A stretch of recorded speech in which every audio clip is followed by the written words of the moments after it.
Welcome to a new history of Old San Antonio. Episode 21, A City Divided. I'm Brandon Seal. Oh, my city, San Antonio. Tonight I'm looking at your lovely life.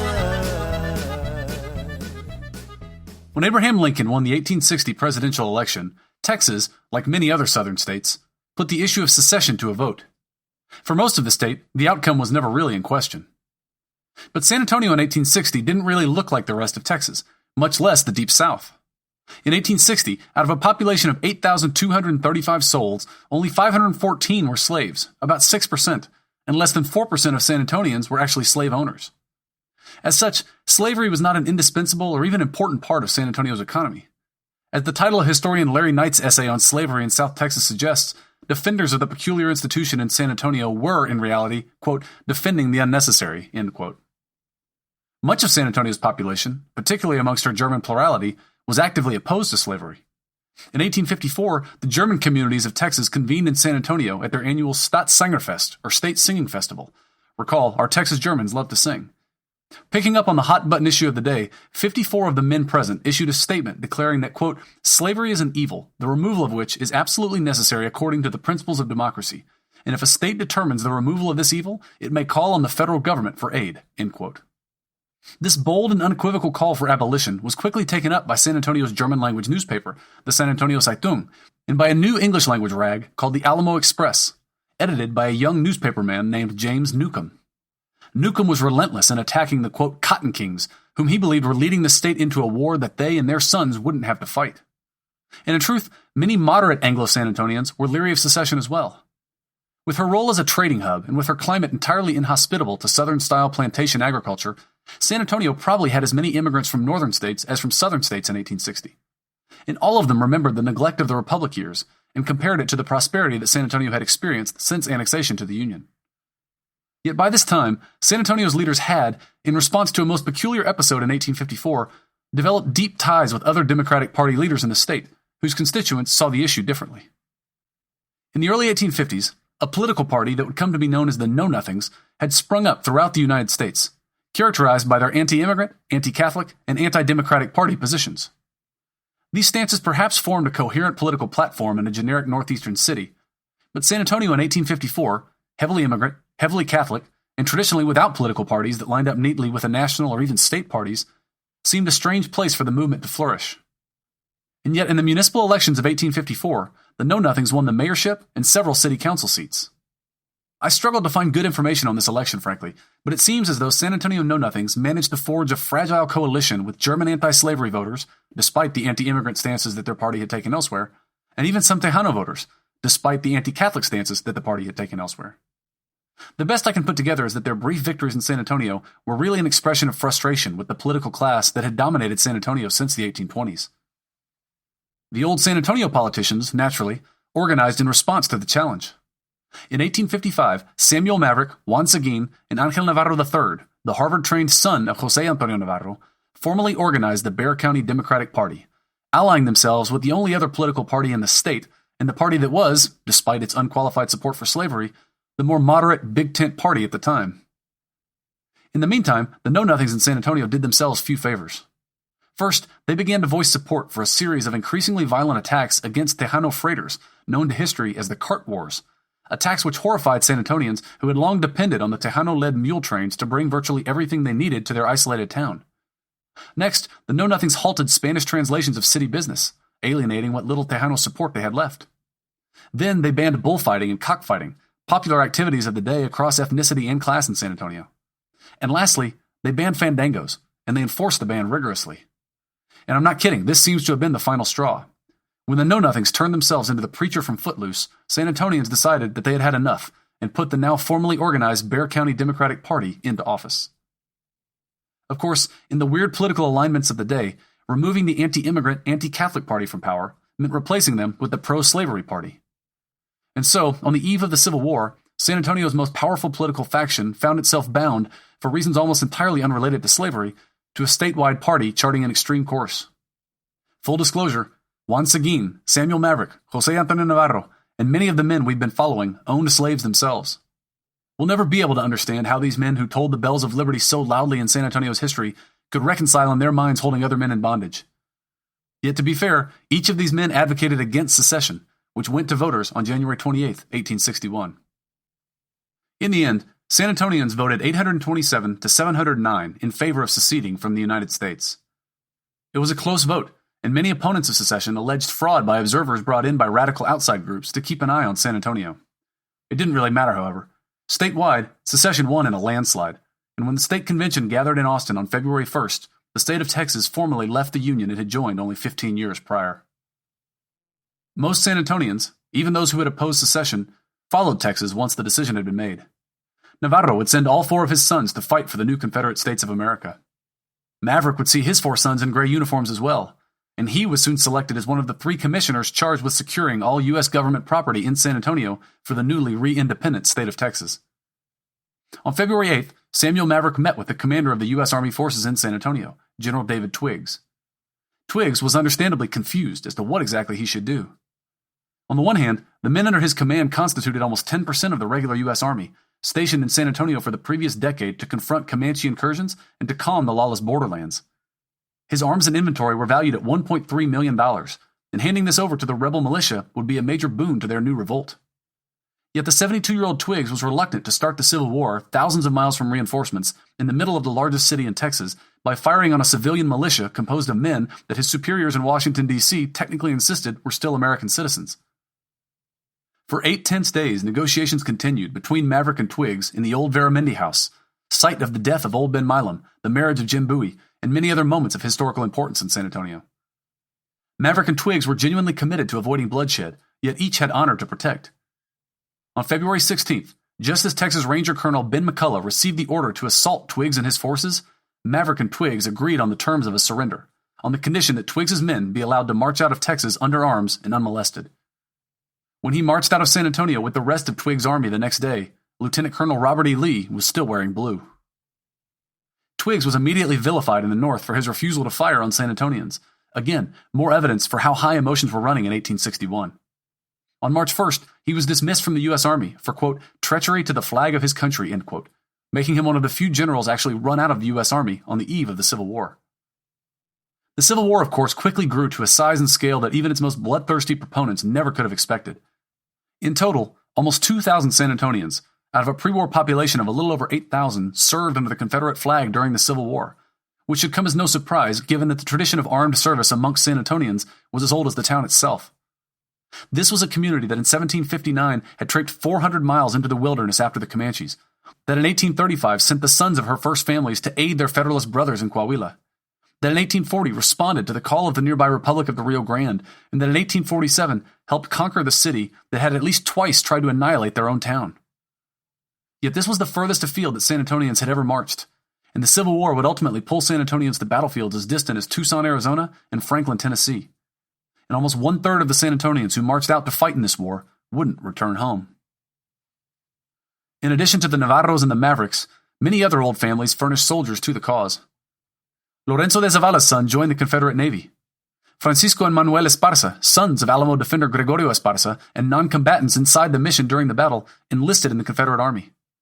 Ángel Navarro III would rise to command a company of Tejanos. Others, like José de la Garza, Manuel Iturri, and the Bustillos brothers, would win recognition for their gallantry in the Arkansas theater. The 2nd Texas Mounted Rifles took over the duties of the old 2nd U.S. Cavalry in defending the frontier forts.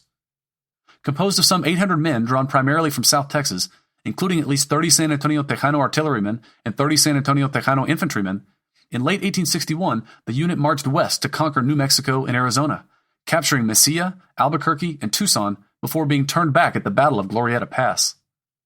They would end the war with only 150 men patrolling the area between San Antonio, Eagle Pass, and Brackettville against increased Comanche incursions, their ranks decimated by casualties and disease. The home front in San Antonio during the Civil War was almost as dangerous as some of its battlefields. Many Texans were already suspicious of the town. San Antonio didn't really feel like the rest of the state, and the fact that it lay on the road to Mexico, or freedom if you were a slave, gave some slave owners reason to fear that San Antonians were actively siphoning slaves out of their bondage. South of San Antonio, the Union had some success in recruiting regiments from locals who felt ignored or oppressed by the party structures in Austin. And though more Texas Germans served with the Confederacy than against it, The most vocal opponents of the Confederacy in Texas came from German communities. All of this led to the stationing of pro-Confederate vigilante units in San Antonio early in the war. In September 1861, they lynched a vocal German Unionist in front of San Fernando Cathedral. Unfazed, in July of 1862, German Unionists openly protested the newly instituted Confederate draft. Then, in August of 1862, 65 German men and boys fleeing to Mexico to avoid the draft gave rise to rumors of a German Unionist regiment organizing in the Hill Country. The vigilantes assembled in San Antonio rode out after them and slaughtered 25 of their number near Comfort, Texas, plus 9 others whom they executed after they had surrendered. This brutal episode set off protests in the city, with San Antonio Unionists marching through the streets of town, singing the abolitionist anthem John Brown's Body, and even engaging in low-level guerrilla activities such as taking potshots at city leaders from rooftops. Pro-Confederate forces, of course, retaliated, and according to Texas Ranger and historian Rip Ford, quote, small-scale violence prevailed in the Alamo City until the end of the war, end quote. Rip Ford, whose real name was John Salmon Ford, actually earned his moniker Rip around this time because so many of his letters concluded with his abbreviation of the phrase, rest in peace. Early in the war, he had been charged with defense of the frontier, but had been left with virtually no men and no funds to do so. The Confederate draft begun in 1862 only further depleted the forces available for frontier service. And so in December 1863, Colonel Rip Ford set up camp in Alamo Plaza and began a formal recruitment drive to enlist 1,300 men from San Antonio and surrounding areas into his Cavalry of the West. Effectively, the only men available for service in the Cavalry of the West were draft exempts, men who were too old, too young, or too otherwise infirm to be wanted in the Eastern theaters. Yet these were also men who, like their forefathers, had known warfare almost their entire lives, through service in ranger companies or lessons learned as veterans of San Antonio's famed Compañías Volantes, and they answered the call once again. By 1864, Union forces in the Rio Grande Valley had begun to gain ground against the sparse Confederate forces protecting the critical cotton trade routes to Mexico, the South's only market for their cash crop. In March of 1864, the Cavalry of the West marched out of San Antonio to meet them. Over the course of the next year, and outnumbered 4-1, the Cavalry of the West would sweep Union forces almost entirely out of South Texas, despite the absence of aid from the state or Confederate government, and despite Ford's personal flare-ups of the malaria that he had contracted during the Mexican-American War. The Cavalry of the West would ultimately fight and win the last battle of the Civil War at Palo Alto in the Rio Grande Valley on March 13, 1865, more than a month after General Lee's surrender at Appomattox, with their only pay for the entire period being the proceeds from the sale of their weapons to Mexican imperial forces across the river. San Antonio bore the costs of the Civil War in men and material just like everyone else, yet its remoteness from the primary fields of action spared it the devastation visited on many proper southern cities. If anything, San Antonio on balance experienced a mild economic boom. A cartridge factory on the east side went into business manufacturing ammunition for the Confederate Army. San Antonians' famed leather workers were put to work in an industrial tannery which processed enough leather for 15,000 pairs of shoes per month. And when the Union Navy blockaded the Confederacy's ports, this left the only access to foreign markets through Mexico, a trade which San Antonio had long controlled. The road from San Antonio to Matamoros became known as the Wisps of Cotton Road because of all the stray cotton fibers adorning the brush, as locals like George Brackenridge realized fantastic profits moving stranded Confederate cotton to foreign buyers just across the Rio Grande. This new trade led to the reopening of trade relations between San Antonio and Mexico and the establishment of the first Mexican consulate in San Antonio. When the war ended and Union troops entered San Antonio on June 2, 1865, the scars of the war were not quick to heal. Reconstruction placed an abused Unionist minority in control of a defeated ex-Confederate majority, and neither was quick to forgive or forget. James Newcomb, the Unionist newspaperman, had been forced to flee for his life to Mexico around 1863, but returned in 1867 to take the helm of the newly founded San Antonio Express-News. Neither time nor the war had moderated his views, and he, along with other old Unionists and funded now by the new wealth of men like George Brackenridge, recently returned from exile himself, began to advocate for San Antonio's secession from Texas. At the 1868 Texas Constitutional Convention, the counties of the Hill Country and Southwest Texas proposed their own state with San Antonio as the capital. Coming from San Antonio, this was a uniquely credible threat. By my count, San Antonio had threatened, attempted, and on at least 2 occasions successfully managed to secede at least a half a dozen times in the previous 57 years. The group even drafted a Constitution of West Texas, as they called the new state. The movement was endorsed by Republicans in Washington, by some San Antonio merchants who had always been lukewarm in their support for the Confederacy, and frankly by some ex-Confederate San Antonians who were just eager to have the constraints of Reconstruction lifted. Yet local Democrats and the old political network beat back the movement, and indeed, Reconstruction in San Antonio would come to an end sort of on its own in 1872, 2 years before the rest of the state. That year, the Reconstruction mayor got caught up in a scandal in which he attempted to buy a piece of land from a politically connected ally at an inflated price, a move that appalled the upright German plurality and undermined what little support remained for Reconstruction even amongst the victors. And the truth was that, as in the past when San Antonian had been turned against San Antonian, a few years of doing business together and marrying each other was often enough to gloss over past wrongs. And it also helped that San Antonians still had a shared enemy. The Comanches, as we alluded to, picked up on the vulnerability of the frontier during the years of the Civil War, and in 1861, they began to raid the ranches around San Antonio, inciting a fair amount of panic. When they organized the largest raid since their 1840 Great Raid, right through the center of the state in 1862, the 2nd Mounted Texas Rifles were called back in response. Once the Comanches had retreated to the plains, the 2nd Texas Rifles were briefly moved out of state, at which point the Comanches returned in force again in 1864, leading to the weakened unit's permanent recall to the frontier. Still, nearly every wagon train leaving San Antonio for points west would be harassed by the plainsmen for the duration of the war. By the end of the Civil War, Comanches had pushed the settlement line back 100 miles, back to where it was in approximately 1849 when a cholera epidemic had decimated their tribe. Yet the end of the Civil War allowed the city and the state to redirect resources to deal with the Comanches. The 2 ranger captains of the period reflect the ethnic composition of the town, and the ranks of the rangers were still filled disproportionately with San Antonians. Captain H.R. von Bibberstein and Captain Cesar de la Garza Falcon, the latter a descendant of one of the original settlers of the Rio Grande Valley, took up the fight that San Antonians had been waging for a century. They dogged the Comanches in their homes, harried them on their hunting grounds, and overwhelmed them with firepower. After suffering several defeats in South Texas and the Hill Country in the years immediately following the Civil War, in 1868, the Comanches finally accepted relocation to a reservation in Oklahoma. Soon, however, the great horse lords of the plains realized that for a free, mounted people like themselves, this was a death sentence by another name. And so in 1871, reasoning that their peace with the American father did not carry over to their ancient enemies, the Tejanos, the Comanches rode off their reservation and launched a series of horrific raids that would yield some of the most sustained violence that the frontier had seen in a generation.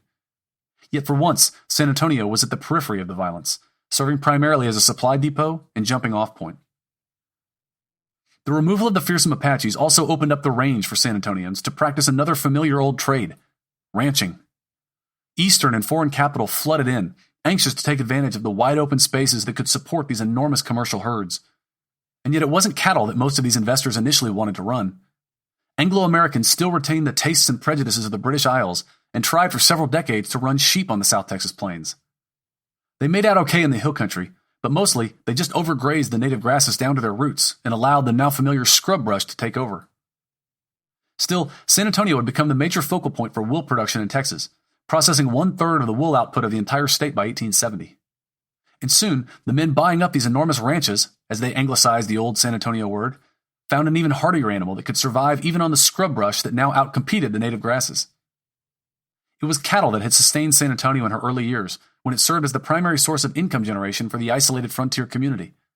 And after the Civil War, it was cattle that would save San Antonio once again, this time from the economic depression that settled in over the rest of the defeated Confederate states. Cattle had run wild during the Civil War years across the Texas plains. Wild Spanish Corriente strains bred with escaped continental breeds left untended during the Civil War years. And as if to prove that the Texas frontier hardened not only men, but also animals, they evolved enormous, out-of-proportion long horns, which soon gave them their name. Longhorn cattle roamed the plains now in numbers that the state hadn't seen since the 1790s, the last time that San Antonians had won a definitive peace from their Native American opponents. San Antonians, of course, had been running cattle on the open range for generations now, and their time-honored cattle-working techniques soon emanated out from the town as far as horses would carry them. By osmosis or by design, even new English-speaking cowboys adopted the old jinete code, and before long, the nation would adopt as the paragon of American manliness this figure who, unwittingly perhaps, looked and acted a whole lot like an 18th century San Antonio vecino. Fittingly, San Antonio became the focal point for this new cattle business. A steer that could be bought for $3 in South Texas, or had for free if you were enterprising enough, sold for 10 times that much in northern American cities. Between 1865 and 1890, 10 million head of cattle and 1 million horses moved through San Antonio to northern markets, the last frontier for San Antonio drovers who had long driven cattle east and west. San Antonio merchants and manufacturers grew wealthy off the new activity and began to build what are still some of the most beautiful houses in the city, in the King William area and the Old Irish Flats neighborhood. With a population of 12,256 people in 1870, San Antonio remained the largest city in the state.